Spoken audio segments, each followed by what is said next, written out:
आज भी वो आते हैं, मगर ईडी के सम्मन पे आते हैं, एनआईए की पेशी में आते हैं। ये अंतर आया है हमारी सरकार और उस सरकार के दौर में। आह को चाहिए एक उम्र असर होने तक 3 पीढ़ियां गुजर गईं, तब जाके जब हमारे गृह मंत्री अमित शाह जी ने और प्रधानमंत्री श्री मोदी जी ने वो हिम्मत दिखाई, तो अगस्त 2019 में उससे मुक्ति मिली। एक वो थे जिन्होंने वाल्मीकि समाज के साथ ये किया। एक हमारी सरकार है कि जब भव्य श्री राम मंदिर बन रहा है तो उस परिसर में महर्षि वाल्मीकि का भी एक मंदिर बन रहा है। बो दिए विष बीज किसने, अब वितस्ता ने पुकारा, क्यों झुलसता जा रहा कश्मीर नंदन वन हमारा। आज मोदी जी की सरकार आने के बाद हम कह सकते हैं, पर आज दुनिया का सबसे ऊंचा पुल अक्सनी पर हमारा जो उभरता जा रहा, जो निखरता जा रहा कश्मीर नंदन वन हमारा। माननीय सभापति महोदय, आज माननीय गृह मंत्री जी के द्वारा जो जम्मू कश्मीर आरक्षण विधेयक रखा गया है, इसका समर्थन करते हुए मैं कहना चाहूंगा कि हमारे प्रतिपक्ष के विद्वान प्रतिनिधि विवेक तनखा जी ने आज एक विवेकपूर्ण बात कही कि यह सत्य है कि कश्मीरी पंडितों का जेनोसाइड और नरसंहार हुआ था।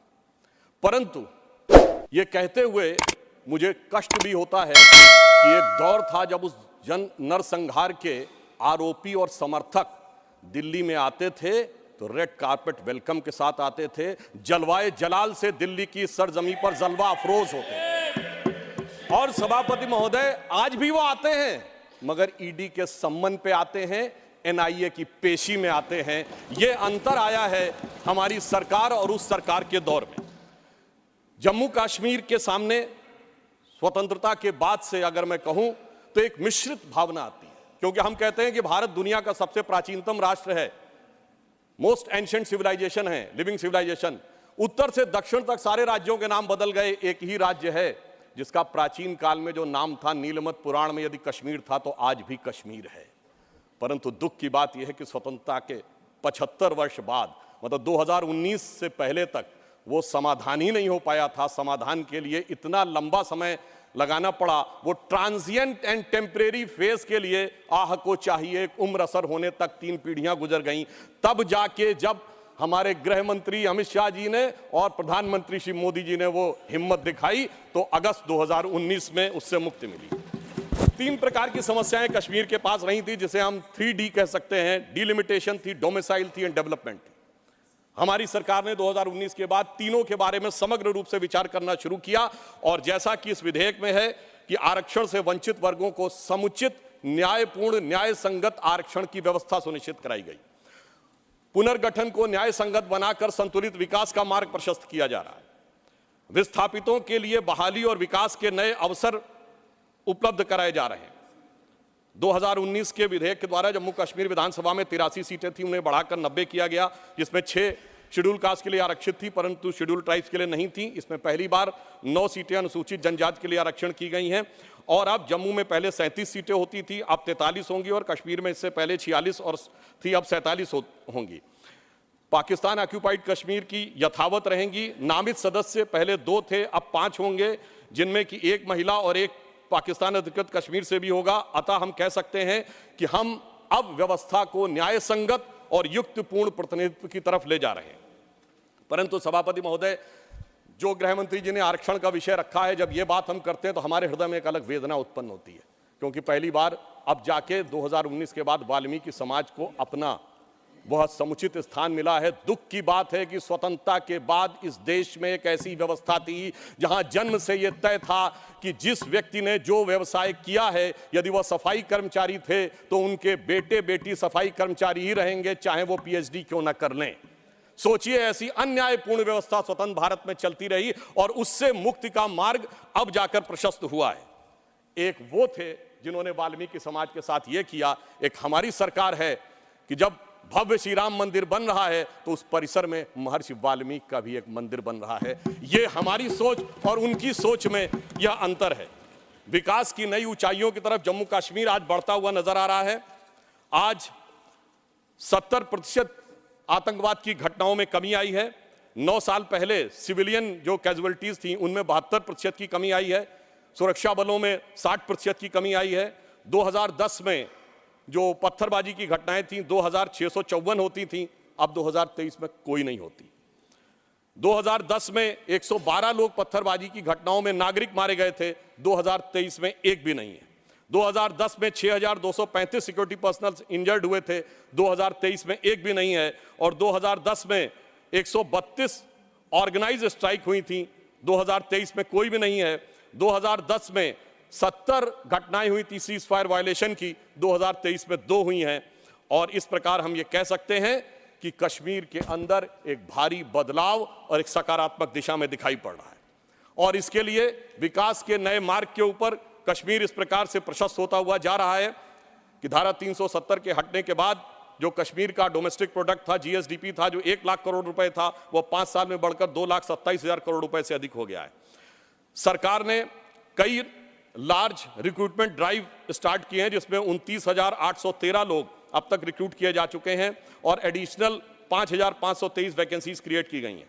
जम्मू कश्मीर ने इन्वेस्टमेंट के जो प्रपोजल आए हैं वो 66,000 करोड़ रुपए के हैं और जो डायरेक्ट एम्प्लॉयमेंट और उसके द्वारा जो इनडायरेक्ट एम्प्लॉयमेंट क्रिएट होगा वो 2.9 लाख तक के व्यवसाय के अवसर क्रिएट हो सकते हैं। 2 मेडी सिटीज जम्मू और कश्मीर में क्रिएट की जा रही हैं। इस ढंग से स्थानीय चीजों को बढ़ावा दिया जा रहा है कि ऊखू गांव अब पेंसिल वाले गांव के रूप में पूरे देश में विख्यात होता जा रहा है। और इसी के साथ साथ हिमायत स्कीम जैसी योजनाओं के द्वारा लोगों को रोजगार के नए अवसर प्रदान किए जा रहे हैं। यूनियन टेरिटरी गवर्नमेंट ने जीआई टैगिंग भी की है। सैफरन यानी केसर, जिसके लिए कश्मीर बहुत प्रसिद्ध है, उसमें और बासमती राइस की जीआई टैगिंग की व्यवस्था की, जिससे कि उसको एक अंतर्राष्ट्रीय स्तर तक एक मान्यता प्राप्त हो सकती है। जम्मू कश्मीर में इंफ्रास्ट्रक्चर डेवलपमेंट फाइनेंस कॉर्पोरेशन की भी स्थापना की गई है, जिसके द्वारा अनेक प्रोजेक्ट बहुत सफलतापूर्वक चल रहे हैं। कल्चरल एस्पेक्ट पे अगर हम देखें तो दिवाली शारदा देवी टेम्पल में 75 साल के बाद पहली बार मनाई गई है और कश्मीरी पंडितों का प्रसिद्ध त्यौहार नवरेह इस बार पूरे उत्साह के साथ मनाया गया है। और हमारी गवर्नमेंट आने से पहले कुल 14 लाख टूरिस्ट आते थे, 2022-23 में 2 करोड़ पर्यटक आए हैं। इससे आप समझ सकते हैं कि जम्मू कश्मीर की अर्थव्यवस्था को कितना। आगे मैं एक और बात कहना चाहता हूं कि पहली बार 30 साल के बाद 27 जुलाई को शियाओं का मुहर्रम का जुलूस भी शांतिपूर्ण ढंग से और पूरे अकीदत के साथ चला। महोदय, मैं एक बात याद दिलाना चाहता हूं, मैं लखनऊ का रहने वाला हूं। वहां भी मैंने बचपन में हिंदू मुस्लिम कॉन्फ्लिक्ट नहीं सुना था, शिया सुन्नी कॉन्फ्लिक्ट सुने थे। इनकी सरकार के समय में शियाओं का जुलूस, मदे साहबा का जुलूस रोक दिया गया था। 22 साल तक रुका रहा। जब हमारी सरकार आई उसके बाद वहां पर शियाओं का मदे साहबा का जुलूस निकलने की स्थिति आई। मैं पूछना चाहता हूं, भाई हिंदू मुस्लिम के लिए हमारे ऊपर आरोप लगाते हो, ये शिया सुन्नी के बीच में जो होता था वो भी शांतिपूर्वक हमारे दौर में हुआ, कश्मीर हो या देश का कोई और हिस्सा हो। यह दर्शाता है कि हमारी सरकार सभी समुदायों को समान रूप से उन्नति का अवसर देती है। और 30 साल के बाद सिनेमा हॉल खुले। अब मैं एक बात और कहना चाहूंगा, बहुत बताया जाता है कि जम्मू कश्मीर सूफी का बहुत बड़ा सेंटर था। मैं पूछना चाहता हूं कि विगत 30 वर्षों से सूफीज्म के 4 बड़े सिलसिले हैं, नक्शबंदी, सोहरावर्दी, चिश्ती और कादरी। एक का भी कोई मरकज बचा हो तो बता दीजिए। बहुत से लोग विवादित ढांचा गिरने की बात करते हैं, मगर इस हिंदुस्तान में कश्मीर में एक चरारे शरीफ की मजार थी जो सैकड़ों साल पुरानी थी, उसे जला के ध्वस्त कर दिया गया और जलाने वाला कश्मीर भाग गया। उसके बारे में कोई नहीं बोलता। सेकुलरिज्म का सूरमा उत्तर से दक्षिण तक चुप बने रहते हैं। हमारे दिल में उसके लिए भी दर्द है। और मैं ये भी याद दिलाना चाहता हूं कि मुस्लिम समाज के लिए सबसे मुकद्दस मस्जिद हजरत बल पे नवंबर 1993 में आतंकवादियों ने कब्जा कर लिया था। ये वो भी दौर था, मगर इसके बावजूद किसी को उस दौर में खराबी नजर नहीं आती थी। आज जब सब कुछ शांतिपूर्ण और सही ढंग से चल रहा है तब यह समस्याएं नजर आती हैं। सेंट्रल गवर्नमेंट ने बहुत सारे इंफ्रास्ट्रक्चर प्रोजेक्ट्स अप्रूव किए हैं, सेंट्रल यूनिवर्सिटीज बनाई हैं। लद्दाख में सेंटर फॉर बुद्धिस्ट स्टडीज भी बनाया गया है और इसके अलावा IITs, IIMs और 2 एम्स बनाए गए हैं। प्रधानमंत्री ग्राम सड़क योजना में पहले 158 किलोमीटर की सड़कें बनती थी, अब 8,068 किलोमीटर की सड़कें बनी हुई हैं।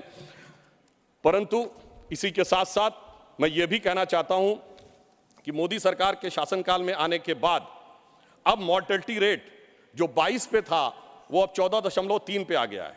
पहले केवल 47 जन औषधि केंद्र थे 2019 से पहले, अब 227 हो गए हैं।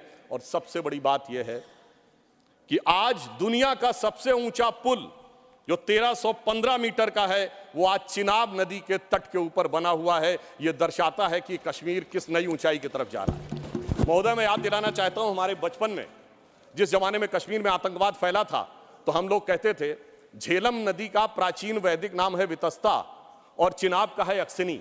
तो हम कहते थे बोध ये विष बीज किसने, अब वितस्ता ने पुकारा, क्यों झुलसता जा रहा कश्मीर नंदन वन हमारा।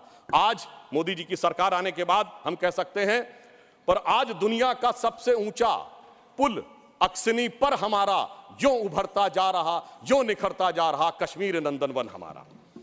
अब मैं एक और भी बात यह कहना चाहता हूं कि 21 हाइड्रो पावर प्रोजेक्ट्स भी चल रहे हैं। G20 जिस शानदार तरीके से हुआ वो हम सब ने देखा, परंतु यहां मैं एक बात कहना चाहूंगा कि यह विषय इतना आसान नहीं था जितना समझा जाता है।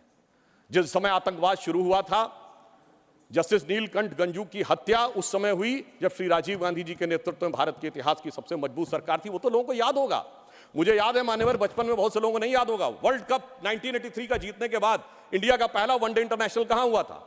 13 अक्टूबर 1983 को श्रीनगर में, भारत और वेस्ट इंडीज के बीच में।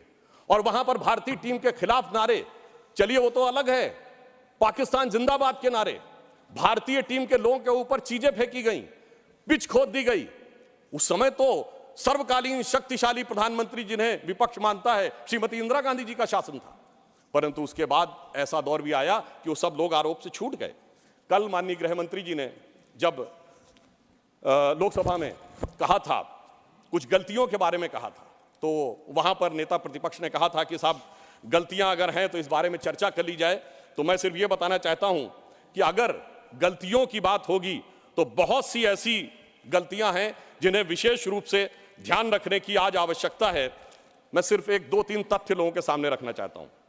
जब स्वतंत्रता के उपरांत रियासतों के विलय का महकमा सरदार पटेल के पास था तो केवल कश्मीर नेहरू जी ने अपने पास क्यों रखा था?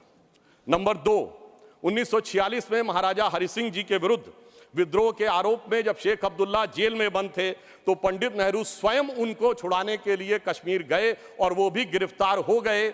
यह बात मौलाना आजाद ने अपनी किताब इंडिया विंस फ्रीडम में लिखी है कि इससे तत्कालीन कांग्रेस नेता बुरी तरीके से हतप्रभ हो गए। और इस परिस्थिति में जिस समय पाकिस्तान ने आक्रमण किया उसे कबायली आक्रमण क्यों कहा गया, सेना का आक्रमण क्यों नहीं कहा गया? और इसके अतिरिक्त मैं यह भी कहना चाहूंगा कि जिस समय यह कश्मीर का संघर्ष हुआ, एक फैक्ट रखना चाहता हूं, उस समय तो माउंटबेटन 30 जून 1948 तक वाइसरॉय थे। भारत की सेना अध्यक्ष जनवरी 1949 तक जनरल रॉय बूचर था और पाकिस्तान की सेना का अध्यक्ष जनवरी 1951 तक अंग्रेज था। तो भाई यूनाइटेड नेशंस में जाने की क्या आवश्यकता थी?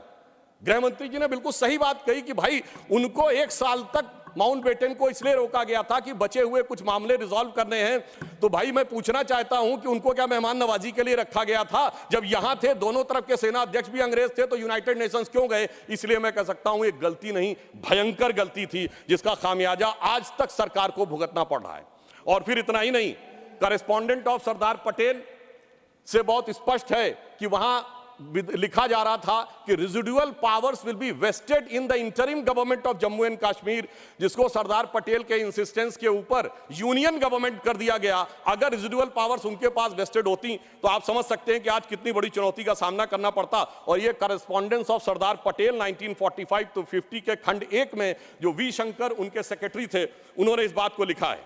अब मैं एक बात और ध्यान देना चाहता हूं कि प्रथम लोकसभा में कश्मीरी पुनर्वास के कैबिनेट मंत्री अजीत प्रसाद जैन जी ने अपनी किताब कश्मीर व्हाट रियली हैपेंड में लिखा है कि the draft was approved by Sheikh and his colleagues and then passed by the Congress party. ये मैं नहीं कह रहा हूं, उनकी सरकार के कैबिनेट मिनिस्टर कह रहे थे। और इसमें अंत में एक और व्यक्ति का उद्धृत करना चाहता हूं जो भारत के मुख्य न्यायाधीश रहे, जस्टिस मेहरचंद महाजन, जो कि उस समय कश्मीर रियासत के प्रधानमंत्री थे।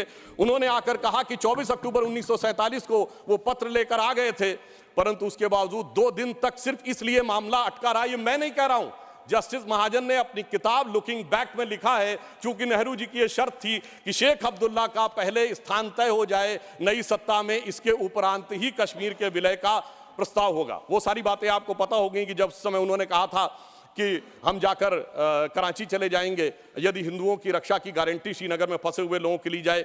इसलिए मैं कहना चाहता हूं, इसके लिए एक दिन नहीं, एक सत्र भी कमजोर पड़ जाएगा। और आज अगर आप देखें कि अंतर देखिए, एक उधर का कश्मीर और एक इधर का कश्मीर। एक इधर का कश्मीर है जहां पर टेक्नोलॉजी में, जहां पर की कल्चर में उन्नति हो रही है, जहां विकास हो रहा है, G20 किया जा रहा है। और एक उधर का कश्मीर है, यहां हमारा सबसे ऊंचा पुल है और वहां बड़े बड़े आतंकवादी संगठनों के साथ उधर के कश्मीर के लोग बैठे हुए हैं। इसलिए मैं ये भी कहना चाहता हूं कि इन 75 वर्षों के बाद जो कुछ भी बदलाव आया है वो इस सीमा तक आया है कि मैं सिर्फ ये कहना चाहूंगा कि जो मोदी जी ने हिम्मत दिखाई उसकी वजह से आज ये बदलाव आया। जिसे एक पंक्ति में कहना चाहूंगा कि दर्द की रात गई, गम के जमाने भी गए और मोदी जी की हिम्मत से कई दाग पुराने भी गए। और इसके लिए सर एक बस पंक्ति कह देता हूं, इसके लिए जिस दृढ़ इच्छा शक्ति की आवश्यकता थी वो हमारे गृह मंत्री जी ने और प्रधानमंत्री जी ने दिखाई।